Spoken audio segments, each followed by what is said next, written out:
কার দোষে জোট ভেঙে যাচ্ছে জানি না, তবে বলতে চাই যে কারণেই হোক ইসলামী ঐক্য যদি নষ্ট হয়ে যায় সবাইকে আর দার ভাই গ্রহণ করতে হবে। আজকে আমরা অবাক বিস্ময়ের সাথে লক্ষ্য করছি, জামাতে ইসলামীর বাংলাদেশের সারা দেশে লক্ষ লক্ষ কর্মী সমর্থক আছেন। আমরা জানি বাংলাদেশ জামাতে ইসলামী তাদের জন্মের পর থেকে একটা মৌলিক স্লোগান ছিল যে আল্লাহর আইন চাই, সৎ লোকের শাসন চাই। এখন যখন ক্ষমতায় যাওয়ার মতো অবস্থা তৈরি হয়েছে তখন তারা আল্লাহর আইন থেকে সরে গেলেন। তারা প্রচলিত আইনে রাষ্ট্র পরিচালনা করবেন এই কথা যখন ঘোষণা করলেন তখন আমাদের প্রশ্ন জাগে যে সারা বাংলাদেশে এই জামাতে ইসলামীর নেতা কর্মীদের এই যে আবেগ অনুভূতি, এই বিষয়টার প্রতি তারা আসলে খেয়াল করে নাই। আমাদের যেটা মনে হয়েছে তারা ক্ষমতাটাকেই একমাত্র মুখ্য মনে করছে। তো এখন আমরা আসলে তাদের ক্ষমতায় যাওয়ার পথে বাধা হতে চাই না। আমরা বিনয়ের সাথে বলতে চাই, আমরা এই প্রচলিত আইনে বিগত 54 বছর রাষ্ট্র পরিচালিত হয়েছে। এই প্রচলিত আইনে শান্তি প্রতিষ্ঠায়, কল্যাণ প্রতিষ্ঠায় প্রচলিত আইন ব্যর্থ হয়েছে। এই প্রচলিত আইন বৈষম্য তৈরি করেছে। অন্যায় অবিচারের মূল হলো প্রচলিত আইন।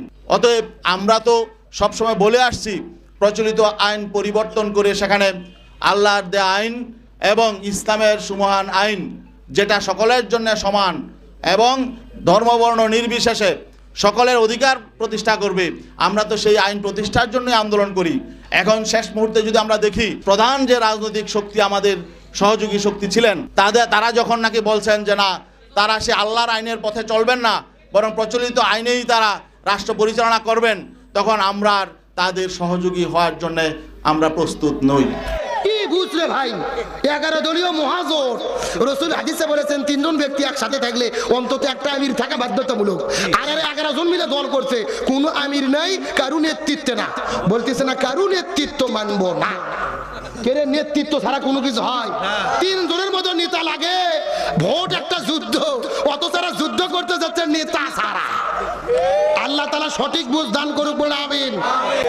আমি কাউকে ছোট বড় বলবো না, কারো দোষ কম কারো দোষ বেশি বলবো না। যেহেতু নিজেরা এক জায়গায় হয়েছিলেন, এখন বিভেদ হওয়া মানে এই জাতির কাছে আপনারা হতাশার তামাশার পাত্র হবেন। একটা সম্ভাবনা তৈরি হয়েছিল যে আলেমেরা এক জায়গায় হচ্ছে, ইসলামী দল একতাবদ্ধ হচ্ছে, জনগণ আলেমদের পাশে দাঁড়াবে, কিন্তু সেটা এখন ধোঁয়াশার পথে। কি হবে আল্লাহই ভালো জানে।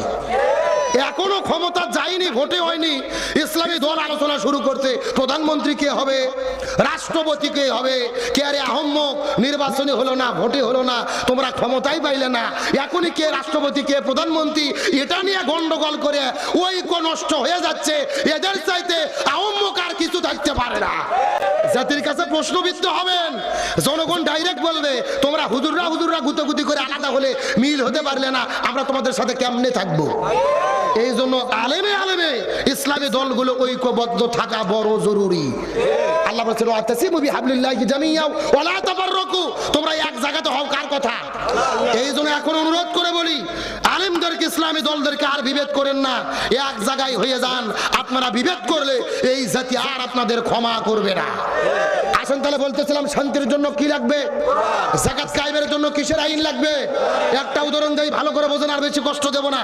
তবে বাংলাদেশে বর্তমানে অনেকেই ফতোয়া দিচ্ছে যাকাত ইসলাম যদি ক্ষমতায় আসে, কোরআন দিয়ে যদি দেশ চলে, কারো হাত থাকবে না, সবার হাত কাটা হবে। কি কাটা হবে? আল্লাহর কোরআন বলছে সারিকতু ফাক্তাবাইদিয়াহুমা, কেউ যদি চুরি করে, ও ছেলে হোক অথবা মেয়ে হোক, তার হাত কাটতে হবে। কার কথা? কিন্তু দুর্ভাগ্যজনক ব্যাপার হলো এই আয়াতের সঠিক ব্যাখ্যা নেতা তো জানি না, অনেক হুজুররা পর্যন্ত বলে না। ভালো করে বলেন, বিভ্রান্ত হবেন না। চুরি করলেই সব চোরের হাত কাটা যাবে না। চোর হলো 2 প্রকার, একটা হলো অভাব আর একটা হলো স্বভাব। জোরে বলেন, চোর কয় প্রকার? এখন আপনাদের প্রশ্ন করে, আপনাদের গাজীপুর মাধবপুরে 2-4টে আলু চোর, বেগুন চোর, মরিচ চোর, পিঁয়াজ চোর, এরকম ছেঁচড়া চোর আবুল মফিজ কুদ্দুস কি আছে? কিন্তু এখন আপনাদের প্রশ্ন করতে চাই, ওই ঢাকা শহরের সচিবালয়ে বসে থেকে, সংসদ ভবনের মধ্যে বসে থেকে কলম বার করে কলমের খোসা মারিয়ে কোটি কোটি টাকা চুরি করে যারা বিদেশে নিয়ে যায়, এরা অভাবে চুরি করে না, স্বভাবে? আরো ধরে বলেন, হ্যাঁ, এদের কোনো অভাব নাই, এরা চুরি করে স্বভাবে। এদের ব্যাংকে কোটি কোটি টাকা রয়েছে, 4-5টা গাড়ি রয়েছে, বিদেশে বেগম পাড়াতে বাড়ি রয়েছে, এরা চুরি করে স্বভাবে। আল্লাহর কোরআন বলতেছে এই স্বভাবে যারা চুরি করে সর্বপ্রথম এদেরকে হাত কাটতে হবে।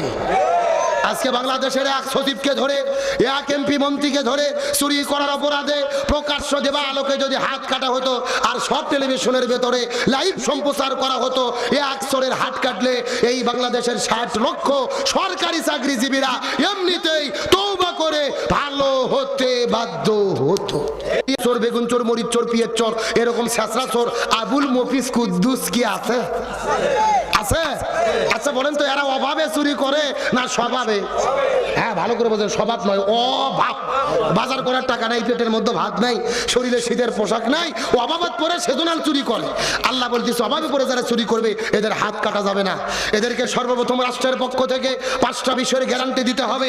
খাদ্য, বস্ত্র, বাসস্থান, শিক্ষা, চিকিৎসা, এই 5টা বিষয়ের গ্যারান্টি দেওয়ার পরে যদি তারা চুরি করে তখন তাদের হাত কাটা পড়বে। এখন আপনাদের প্রশ্ন করি, আপনাদের এলাকার যে ছেঁচড়া চোর আছে, সরকার যদি বেরি করে দেয় 300 দিয়ে গরুর গোস্ত দিয়ে ভাত দেয়, এরা কি চুরি করবে? কথা বলেন। তারা চুরি করা তো দূরের কথা, মাথার টুপি দিয়ে হাতের তসবি নিয়ে জিব্রাইল সাজে ঘুরবে রে পাগল, এদের কোনো টেনশন নাই। আরে ভাই, সর্বপ্রথম হাত কাটা পড়বে আপনাদের এলাকার ওয়ার্ড কাউন্সিলর, ওয়ার্ড কমিশনার থাকে না, চেয়ারম্যান থাকে না, কি সুন্দর কুরবানির ঈদের দিনে ফতুয়া দেয়। গরু জবে করে গোস্ত এক জায়গাত করে 3টে গরু জব করছে, গোস্ত একেবারে এক জায়গাত করে এরকম হুজুরকে ডাক দিতে, হুজুর গোস্ত ডাড়ি পাল্লাতে ভাগ করেন তো, 3 ভাগ করবেন মোস্তাব পদ্ধতি। হুজুর এই ফতুয়া আমি কিন্তু জানি মুখস্থ, আমি 1 ভাগ খাবো, 1 ভাগ আত্মীয় স্বজন খাবে, 1 ভাগ পাড়া প্রতিবেশী খাবে, আমার ভাগে কম হলে সমস্যা নাই, গরিবরা যেন কম না পায়। কি ফতুয়া ভাই, মনে হচ্ছে এইবার তো জান্নাত থেকে পালিয়ে আসলো। একেবারে দাড়ি পাল্লাতে ভাত করে গোস্ত বন্টন করে, কিন্তু আবার 3 দিন পরে যখন ইউনিয়ন পরিষদে ওয়ার্ড কমিশনার কার্যালয়ে চাল আর গম বিতরণ করতে যায়, তখন দাড়ি পাল্লা বাদ দিয়ে ভাঙ্গা বালতি নিয়ে হাজির। এ ঠিক বললেন না কেন? এ জোরে কোন ঠিক, আরো জোরে কোন ঠিক। কাগজের ভেতরে লেখা নিচ্ছে 20 কেজি, চাল দিচ্ছে 12 শের। পয়সা একটা গরিব মানুষ বলতেছে, কে ভাই কাগজে লেখা নেন 20 কেজি, আপনি 12 শের দিলেন কেন? বলে বেশি কথা বললে কিন্তু তোর নাম কেটে দেব। তখন গরিব মানুষ বলতেছে, ভাই নাম কাটেন না, যা দেন খাইয়ে বাঁচি। আমার ভাই আসার জন্য বলি নাই, এই বাংলাদেশের এক চেয়ারম্যানকে ধরে, এক মেম্বারকে ধরে, ওয়ার্ড কমিশনারকে ধরে চাল ডাল গুম চুরি করার অপরাধে প্রকাশ্য দেবা আলোকে যদি হাত কাটা হতো আর বাংলাদেশের সব টেলিভিশনে লাইভ সম্প্রচার করা হতো, এক কমিশনার আর চেয়ারম্যানের হাত কাটলে এই বাংলাদেশের 30,000 চেয়ারম্যান আর 1.5 লক্ষ মেম্বারেরা এমনিতেই তওবা করে ভালো হতে বাধ্য হতো। কথা ক্লিয়ার না ভেজাল আছে? ওই সৌদি আরবে হাত কাটার আইন আছে। সৌদি আরব আমি 3-4 বার হজ উমরা করতে গেলাম, 3 বছর ধরে খুঁজলাম, কিন্তু হাত কাটার কোনো লোক আমি খুঁজে পেলাম না। গতবার মসজিদে নববীতে যাওয়ার পরে এরকম একটা শাইখকে জিজ্ঞেস করলাম, শাইখ এই সৌদি আরবে হাত কাটার আইন আছে, কোনো হাত কাটা লোক নাই কেন? আমাকে বলতেছে, হুজুর আপনি পাগল হয়েছেন, যেই দেশে হাত কাটার আইন থাকে ওই দেশে চুরি থাকে না। সুবহানাল্লাহ বলেন। তার মানে বোঝা গেল আল্লাহর উদ্দেশ্য কারো হাত কাটা নয়, আল্লাহর উদ্দেশ্য এই দেশ থেকে চুরি বন্ধ করা।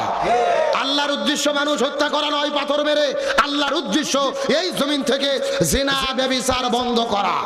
সুতরাং স্বাধীনতার 54 বছর পার হয়ে গেছে, একদল ক্ষমতায় এসেছে আর একদল বিদায় নিয়েছে।